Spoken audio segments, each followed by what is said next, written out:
احمد وایي محمود اوایا د ولوت څلی راته ښایه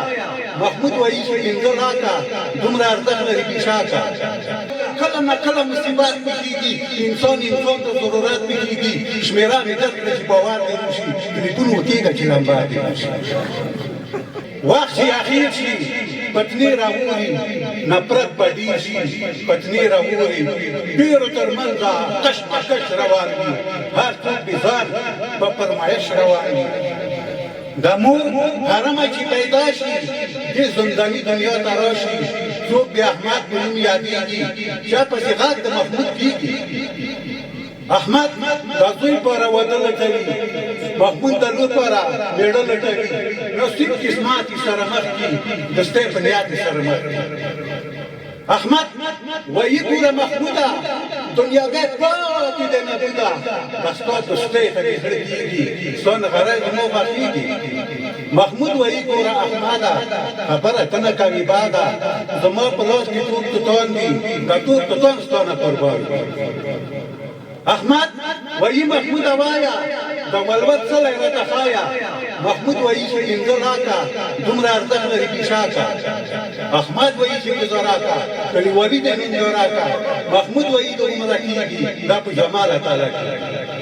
کله چې زړه په زړه یې ناشي نو ستا یې جوړې په معنا شي لاسونه پورته په دعا کړي احمد محمود جوړه سردار دي د تره ماما خبره هم وکړي دواړه کرا خبره هم وکړي جنکۍ لپاره به ولوار منونکي یو څه تولي به پکې ځار منونکي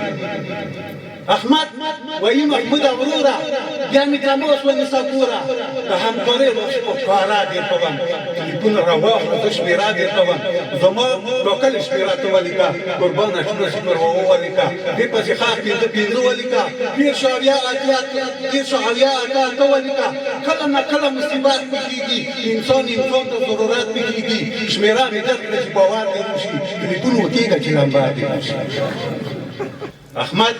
مجبور دی سرمایه پیدا کړي جنکۍ ولور پر پیسه پیدا کړي کله چې دې جنکۍ ولور لوټوي لکه تعمیر څخه چې سار لټوي محمود په لور پاره سامان اخلي فقر ته دا ستړي په کار اخلي دا ډبل بیت شي دا پلیدا هسې په وچه دي شي وینا دواړه ځاني به سره تراشي احمد محمود سره جرګه شي دواړه ګاډي به دي خواخه ورځ د جمعې بوټي په ناخه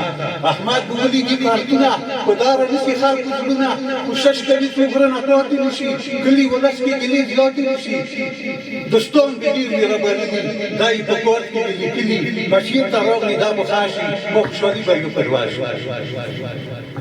او ټاکلې ورځ به هندوستان راشي احمد تر کور کتې نوران راشي د پتیلو بوتو لوګي تاویږي احمد په کور کې خپل پردي تاویږي دوستان موجود دي ډالې ډالې درمان به شي ټوکې ټکالې خلک په ښځو بیا ډوډۍ ووهي وریجې یا غوښې بیا نارۍ ووهي ډوډۍ نه بعد به بیا ورچې تیار شي یو څو سپین ږیري څو زلمي تیار شي د محمود کور نه نواکې راوړي خوشحالو پټه فاتحې راوړي د کلي پیر نماز ته ډاله په دروازې به کې مطاله په هر گلی بھی بدرگاتی په دریاګي بھی بدرگاتی په سلو لاسونو به اگې ورکوي پیغام د جوړې زندګۍ ورکوي د دروازې په سر گزار کوي د ښه راتلونکي انتظار کوي شولې به ډینګ ډي ښکاره کوي رنګ رنګ ټولنې په زړه کې د الوادق شو شډالې ماشه د وچکالۍ لمبې پرې بالې ماشه د کرشۍ به وهي پل کې ښکته په وزنګوي ځل کې که چېرته دا کړکه کږه شي باقي ژوندون به یې راشي